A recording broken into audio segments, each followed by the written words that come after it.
ஓம்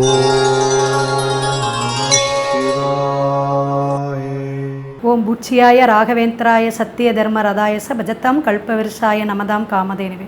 ஸ்ரீ ராகவேந்திரர் பொற்பாதம் தொட்டு வணங்கி குரு வாழ்க குருவே துணை. ஸ்பிரிச்சுவல் ஜோதிடம் டிவி நேயர்களுக்கு நமஸ்காரம். அடியேன் சிவஞானி, கோவையிலேருந்து கிருஷ்ணவேணி. இந்த பதிவில் நம்ம பார்க்க போகிறது சனி பகவானுடைய வக்கர நிலைப்பாடுகள் என்ன. வக்கரம்னா என்னங்க அப்படின்னா, ஒவ்வொரு கிரகங்களும் பெயர்ச்சியாகக்கூடிய அமைப்பு அப்படின்னு இருக்குது. இப்போ வருடந்தோறும் பெயர்ச்சியாகக்கூடிய கிரகம் அப்படின்னு பார்த்தீங்கன்னா குரு பகவான் 1 ஆண்டு, சனி பகவான் 2.5 ஆண்டுங்க. இப்போ தான் ஒரு 2 மாதம் ஆகுது. சனி பகவான் மகரத்தில் இருந்து கும்பத்துக்கு பெயர்ச்சி ஆகியிருக்கார். இந்த பெயர்ச்சியில் வக்கரம் அப்படிங்கிற ஒரு நிலைப்பாடு கிரகங்களுக்கு உண்டு. அது எப்படி அப்படின்னு பார்த்தீங்கன்னா, சனி பகவானுக்கு 5ஆம் இடத்தில் சூரிய பகவான் சஞ்சரிக்கும் காலகட்டத்தில் வக்கரம் ஆகிறார். அப்போ இந்த ஆயுள்காரகன், தொழில்காரகன், 11-10க்கு அதிபதியான சனி பகவான், அதாவதுங்க மகரத்திற்கும் கும்பத்திற்கும் அதிபதி எதுனா சனி பகவான் தான். ஒரு ராசி கட்டத்திற்கு மேஷம் முதல் உங்களுக்கு மீனம் வரை ஒவ்வொரு ராசி கட்டத்துக்கும் அதனுடைய கிரகம் அதனுடைய ஆளுமைத்தன்மையை கொண்டுதான் செயல்படும். அப்போ சனி பகவான் முழுக்க அதனுடைய அதிபதியாக விளங்கக்கூடியது மகரம், கும்பம். இந்த சனி பகவான் இப்போ கும்பத்திலேயே ஆட்சி பெற்று மூல திரிகோணமாக மிக சிறப்பாக இருக்காருங்க. அதுவும் காலபுருஷனுக்கு 11ஆம் பாவத்தில் இருக்கிறார்.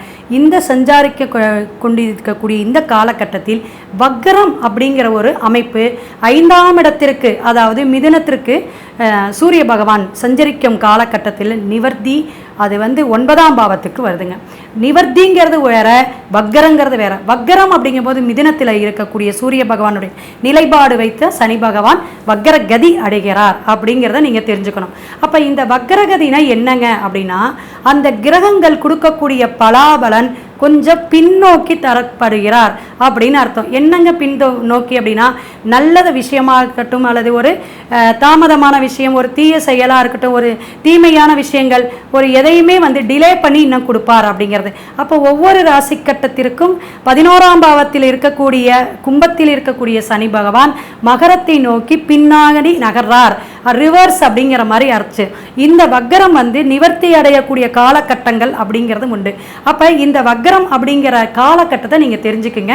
முதல்ல வக்கரமாகக்கூடிய மாதம் ஜூன் 29ஆம் தேதி, அதாவதுங்க தமிழுக்கு ஆணி 15ஆம் தேதி உங்களுக்கு வக்கரமாகிறார். இது நிவர்த்தி அடையக்கூடிய காலகட்டங்கள் அப்படின்னு பார்க்கும்போது நவம்பர் 15ஆம் தேதி, கிட்டத்தட்ட 4.5 மாதம் பயணிக்கிறார். எங்கங்க மகரத்துடைய பலாபலனும் கும்பத்தின் பலாபலனும் சேர்த்து தான் நம்ம ஒவ்வொரு ராசிக்கும் சொல்ல போகிறோம். ஸோ புரட்டாசி, தமிழுக்கு புரட்டாசி 29ஆம் தேதி தான் நிவர்த்தி அடைகிறார். அப்போ வக்கரம் எப்போ கதியாகிறார், எப்போ நிவர்த்தி ஆகிறார், அதற்கு என்ன சொல்யூஷன், அதற்கான பரிகாரம் அப்படிங்கிறதையும் நம்ம மேஷம் முதல் மீனம் வரை பொறுமையாக ஒவ்வொரு அவங்கவுங்க வீட்டில் 4 ராசி இருப்பீங்க, 5 ராசிக்காரங்க இருப்பீங்க, எல்லாருமே கேட்டு தெரிஞ்சுக்குங்க. மீண்டும் நம்ம சனி பகவான்கிறத முக்கியமான 9 கிரகத்தில் ஒரு அற்புதமான கிரகம். எல்லா விஷயத்தையுமே ஒரு படிப்பினையை கொடுக்கக்கூடியவர், நேர்மையை கொடுக்கக்கூடியவர், ஒரு நியாயம் போட்டு இப்படி தான் அப்படிங்கிற ஒரு நிர்ணயமாக பேசக்கூடிய ஒரு கிரக அமைப்பு. அந்த கிரகத்துடைய ஆளுமைத்தன்மை என்னென்னா ஆயுள், தொழில் மற்றும் மற்ற எல்லா விஷயத்தையும் எந்த மக்களிடையே ஒரு விஷயத்தை கொண்டு போய் சேர்க்கக்கூடிய ஒரு கம்யூனிகேஷனே சனி பகவான் தான். அப்போ அந்த சனி பகவானுடைய வக்கரகதி காலத்தையும் நிவர்த்தியையும் பரிகாரத்தையும் மேஷம் முதல் மீனம் வரை ஒவ்வொரு ராசிக்காரங்களும் கேட்டு தெரிஞ்சுக்குங்க. இந்த பதிவை தொடர்ந்து பாருங்க. ஒவ்வொரு ராசிக்காரங்களும் பயன்பாட்டுக்கு எடுத்துக்கிட்டு உங்களுடைய இந்த காலகட்டங்கள், இந்த 4.5 மாத காலகட்டங்கள் என்ன பலாபலன் தருது, சனி பகவானுடைய காலகட்டத்தில் நமக்கு நல்லது கிடைக்குதா, கெட்டது கிடைக்குதா, அல்லது இன்னும் உழைக்கணுமா அப்படிங்கிறதெல்லாம் பொறுத்திருந்து ஒவ்வொரு ராசிக்காரங்களும் கேட்டு நீங்கள் தெரிஞ்சுக்கலாம். மிதுன ராசி நேயர்கள் கம்யூனிகேஷன், நல்ல மக்கள் தொடர்பு உடையவங்க, நல்ல ஒரு நட்புள்ளம் உடைய நீங்கள், இந்த வக்கரகதி சனி பகவானுடைய அமைப்பு என்ன அப்படின்னு பார்த்தீங்கன்னா, கும்பத்துக்கு ஒரு 2 மாதம் முன்னாடி பயிற்சி ஆனார். ஸோ வக்கரமாக வரக்கூடிய காலகட்டங்கள் மகரத்தை பின்னோக்கி நகரக்கூடிய அமைப்புங்க. அப்போ உங்களுடைய பாவத்துக்கு என்ன அப்படின்னு பார்த்தீங்கன்னா 9ஆம் பாவத்துக்கு வரார், பாக்கியஸ்தானம். அப்படிங்கும் பொழுது உங்களுடைய பாக்கியம் நல்லா இருக்குமா, தொழில்காரகர் அவருடைய இடத்துலேயே உட்காரார், கண்டிப்பாக நல்லா இருக்கும். ஏன்னா குரு பகவான் 12இல் மறைஞ்சிருக்கான்னு ஒரு சின்ன நெருடல் உங்களுக்கு இருந்துகிட்ருக்கு. இருப்பினும் சனி பகவானுடைய வக்கரகதி காலகட்டங்கள் உங்களுக்கு பெரிய பிரச்சனையெல்லாம் கொடுக்க மாட்டாங்க. பயப்பட வேண்டாம். மிதுன ராசிக்கு என்ன இந்த காலகட்டத்தில் பலாபலன் அப்படின்னு பார்த்தீங்கன்னா, ஆக மொத்தம் ஒரு ஜூன் 29ஆம் தேதி பெயர்றார். இந்த வக்கர நிலை எப்படி உங்களுக்கு பயன்பாடை கொடுக்க போகுது அப்படின்னா, கும்பத்துடைய நிலைப்பாடும் சனி பகவான் அதே 9ஆம் இடத்துக்கு வரக்கூடிய அந்த மகரத்துடைய நிலைப்பாடு 2 9 10 அப்படின்னா என்ன அப்படின்னு கேட்டிங்கன்னா, நல்ல ஒரு பிளேஸுங்க. பாவத்திலேயே சிறந்த பாவம் 9 10 அப்படிமா. ஏன்னா தர்ம கர்மாதிபதி யோகத்தை கொடுக்கக்கூடியவரே அவர் தான். அப்போ பார்த்துக்குங்க மிதுனத்துக்கு எப்படி இருக்குது அப்படின்னு. தர்ம கர்மாதிபதி யோகம் இந்த காலகட்டத்தில் வரும். இதில் நீங்கள் என்ன செய்யலாம் அப்படின்னு கேட்டிங்கன்னா, தொழிலே இல்லைங்க, நான் ஒரு புதிய முயற்சி எடுக்கிறேன், தொழிலை நான் ஃபஸ்ட்டு இப்போ தான் இறங்குறேன் அப்படிங்கிறவங்க கண்டிப்பாக நல்லா நீங்கள் செய்யலாம். அதை நீங்கள் நல்ல முதலீடு போட்டும் செய்யலாம். ஏன்னா வக்கரகதியில் இருக்கக்கூடிய சனி பகவான் ஸ்ட்ராங்காக கொடுப்பார். அதை களைச்சுடவோ அதை அந்த தொழிலை ஒரு தடுமாற்றமோ அல்லது லாஸ்லேயே கொண்டு போக மாட்டார். அதை நீங்கள் தெரிஞ்சுக்கணும். அப்போ நல்ல முடிவை எடுக்கும் பொழுது இந்த காலகட்டம் உங்களோட தசாபுத்திக்கு நல்ல ஒரு அமைப்பு இருந்துச்சுன்னா நீங்கள் அந்த தொழிலை இறங்கி செய்யுங்க. அதே போல் வெளிநாடு போகணும், ரொம்ப நாள் வெயிட் பண்ணிகிட்டு இருந்தோங்க, விசாலாம் எடுத்து கிடைக்கவே இல்லை, கண்டிப்பாக வரக்கூடிய அமைப்பு. ஏன்னா ராகு பகவான் உங்களுக்கு சப்போர்ட் பண்ணுறார். அடுத்த விஷயம், கல்வி அப்படிங்கக்கூடிய அமைப்பில் குழந்தைங்களுக்கு படிப்பு கொஞ்சம் சுமாராக இருக்கும். ஏன் அப்படின்னா 12இல் குரு இருக்கார். அப்போ கொஞ்சம் முயற்சி பண்ணி படிக்கணும், கொஞ்சம் கண் விழித்து படிக்கக்கூடிய அமைப்பு வரும். ஏன்னா குரு பகவான் 12இல் இருக்கும் பொழுது அதிக நேரம் கண் முழிச்சிருக்கிறது, செல்லெல்லாம் பார்க்காம குழந்தைங்கள படிப்பில் கவனத்தை செலுத்த சொல்லுங்கள். மேற்கொண்டு அரசியல் தொடர்பில் இருக்கக்கூடிய மிதுன ராசி நேயர்களுக்கு ரொம்ப நல்லா இருக்குங்க. நட்பு வட்டாரத்தில் நல்ல ஒரு பெயர் வழங்கக்கூடிய அமைப்பு. இந்த ரிசல்ட்டில் மிதுன லக்னமாக மிதுன ராசியாக இருக்கக்கூடியவங்க நல்ல ஒரு பெயர் வாங்கக்கூடிய அந்தஸ்தை கொடுக்கக்கூடிய காலகட்டங்கள் உங்களுக்கு பெயரும் புகழும் சேர்ந்து வரக்கூடிய அமைப்பு அப்படின்னு சொல்லலாம்.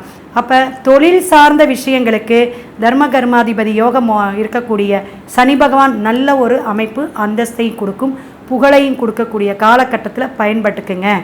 மேற்கொண்டு கணவன் மனைவி இடையே ஒற்றுமை குறைபாடு கொஞ்சம் உண்டு. ஏன்னா குரு பகவான் இருக்கக்கூடிய காலகட்டம் உங்களுக்கு அப்படி.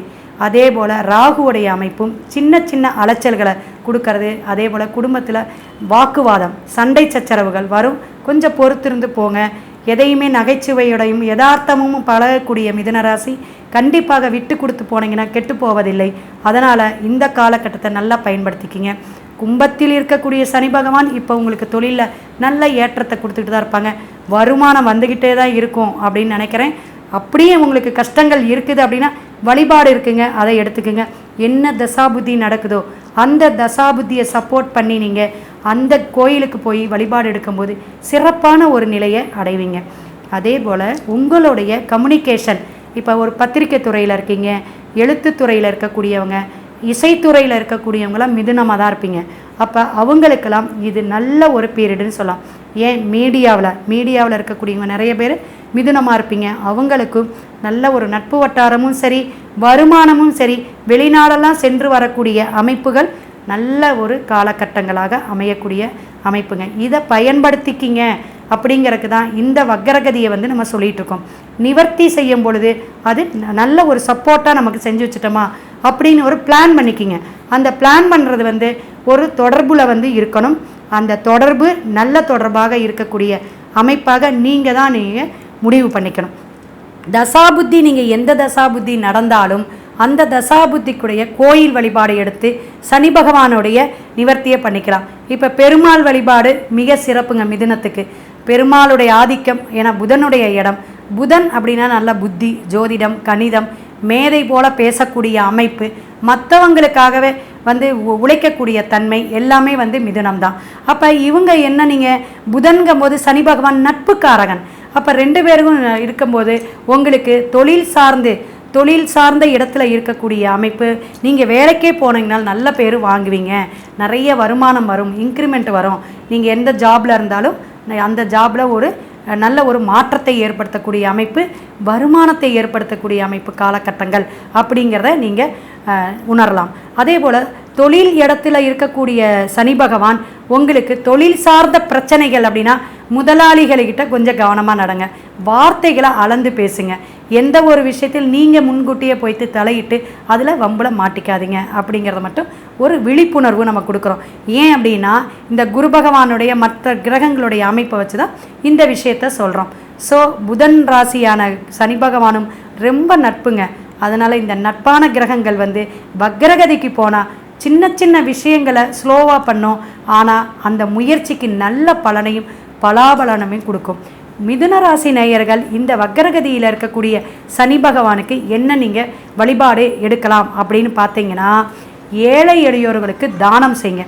அது எப்பேற்பட்டவங்களாக இருந்தாலும் சரி, கோயிலில் இருந்தாலும் சரி, அல்லது ஏழை எளியோர்களாக இருக்கக்கூடிய இந்த அன்னதானம் கூடங்கிறங்க அந்த மாதிரி இடத்துலையோ முதியோர்கள் இல்லத்துலேயோ போயிட்டு ஒரு தடவை புதன்கிழமையோ அல்லது சனிக்கிழமையோ நீங்கள் ஒரு தானம் பண்ணிட்டு வந்துடுங்க.